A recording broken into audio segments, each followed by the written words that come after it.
While inflation may be doing a number on your household budget, there is a completely different story unfolding for the state of Texas.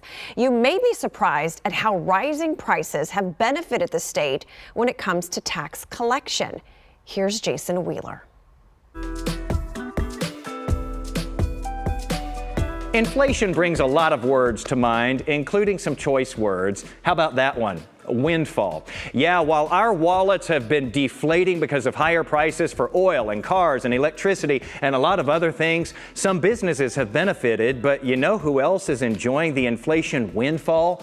Oh, the state of Texas is. A few examples here. The state collects taxes for oil and natural gas production. The tax amount depends on the market prices, which have been way up there. The budget had predicted oil and gas would be fetching far less than that. The state's barrels of petro taxes now runneth over. Same thing with automobiles. Prices have gone like this for vehicle purchases and for rentals. Those much higher amounts have gotten taxed, and the state now has a whole trunk full of unexpected cash there too. The biggie, though, is sales taxes. You know this, every time you check out, you've been paying a lot more for goods and services. Well, sales taxes are based on how much you spend, so register a lot more unplanned money for the state there as well. Those are just some of the state's revenues too, but let's add those up. Texas operates its budget in 2-year cycles. At the end of next month, we will be done with the first of the 2 years in this current budget. When they developed this spending and revenue blueprint several years ago, state leaders had no idea how much prices for everything would be soaring.